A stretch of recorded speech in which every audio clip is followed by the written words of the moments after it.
Hello guys, I am advocate Dishank from Vishank law academy. आज हम पढ़ने जा रहे हैं आपका trial before court of session, यानी कि कोर्ट ऑफ सेशन के सामने ट्रायल। ठीक है। अब कोर्ट ऑफ सेशन के सामने कौन सा ट्रायल चलेगा, पहले तो ये समझिए। कोर्ट ऑफ सेशन के सामने वही वाले केसेस चलेंगे जिसको इसमें आपका कैसे कोर्ट ऑफ सेशन ट्रायल वाला है। ठीक है। सीआरपीसी में और आईपीसी में आपका दे रखा है कि हर ऑफेंस कौन ट्रायल करेगा। अगर वो एनी मैजिस्ट्रेट फर्स्ट क्लास है तो उसका ट्रायल तो मैजिस्ट्रेट करेगा, और अगर उनका ट्रायल आपका कोर्ट ऑफ सेशन सीओएस दे रखा है, कोर्ट ऑफ सेशन ट्रायल हो गया जैसे 302, ठीक है, आपका 304, ऐसे का कौन ट्रायल करेगा, आपका कोर्ट ऑफ सेशन। तो उनका कोर्ट का प्रोसेस कैसे चलेगा, अगर आपको चार्ट के थ्रू समझाए तो अभी तक हमने ये सब कुछ पढ़ चुके हैं।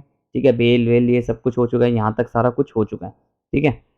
अब हमारा जो प्रोसेस है, यहाँ चार्जशीट आ गई है। ठीक है। और यहाँ पर इसकी भी हमने पूरी पढ़ ली है। अब यहाँ से क्या होगा, यहाँ से, ठीक है, ये सब हमें पढ़ना है। Summary case, warrant case, court of session trial कैसे करेगा, मैजिस्ट्रेट आपका समरी ट्रायल कैसे करेगा और वारंट केस को कैसे ट्रायल करेगा। कोर्ट ऑफ सेशन का थोड़ा अलग से प्रोसेस ही रहता है।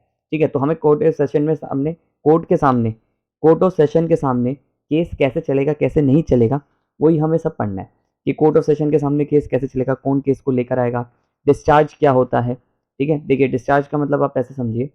अच्छा, पहले मुझे एक बात बताइए, क्या कोर्ट ऑफ सेशन आपका कॉग्निजेंस ले सकता है? आंसर इज नो, ये कॉग्निजेंस नहीं ले सकता। तो इसका प्रोसेस कैसा रहता है, जैसे मान लीजिए पुलिस रिपोर्ट आई, ये चार्जशीट आई, ठीक है, ये इलाका मजिस्ट्रेट के पास जाएगी। इलाका मजिस्ट्रेट आपका 209 में इसको आपका ऊपर भेज देगा, ठीक है, कॉपी टाइल करने के लिए। अब ये कौन सी चार्जशीट को भेजेगा, जो आपका कोर्ट ऑफ सेशन ट्रायल है। सीआरपीसी के शेड्यूल में आप देखेंगे, वहाँ पर लिखा होगा कि कौन कौन से कोर्ट ऑफ सेशन ट्रायल होते हैं, कौन कौन से कोर्ट ऑफ सेशन ट्रायल नहीं होते। तो हर ऑफेंस के हिसाब से दे रखा है। ठीक है। वह जहाँ तक है कि 10 साल से ऊपर के जो ऑफेंसेज होते हैं वो ज़्यादातर देखे गए हैं कि वही कोर्ट ऑफ सेशन ट्रायल होते हैं। जैसे अगर आपका 201 की बात करी जाए तो वो कोर्ट ऑफ सेशन ट्रायल है। ठीक है, ऐसे ऑफेंसेस। तो आप ऐसे समझिए। अब आप इसमें ये समझिए, अब ये कमिटल कर देगा 209 में। ठीक है। यहाँ पर ये चार्ज फ्रेम कौन करेगा, अगर कोर्ट ऑफ सेशन ट्रायल है तो चार्ज फ्रेम कौन करेगा, आपका कोर्ट ऑफ सेशन करेगा। ठीक है। एक बार आपको चार्ट से दिखाते हैं। ये देखिए, तो यानी कि यहाँ पर आगे कोर्ट ऑफ सेशन क्या करेगा आपका, यहाँ कॉग्निजेंस वर्ड नहीं लिखा होगा, कहीं कॉग्निजेंस नहीं ले सकता।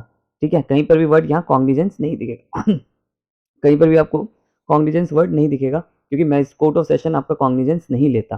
ठीक है। यहाँ पर सिंपल सी बात है। फिर क्या होगा, डिस्चार्ज करेगा, फ्रेमिंग ऑफ इश्यूज करेगा, डिस्चार्ज कर देगा, फ्रेमिंग ऑफ चार्जेस करेगा आपका, ये सब उसका हमें पढ़ना है। तो पहले आप शुरू करते हैं।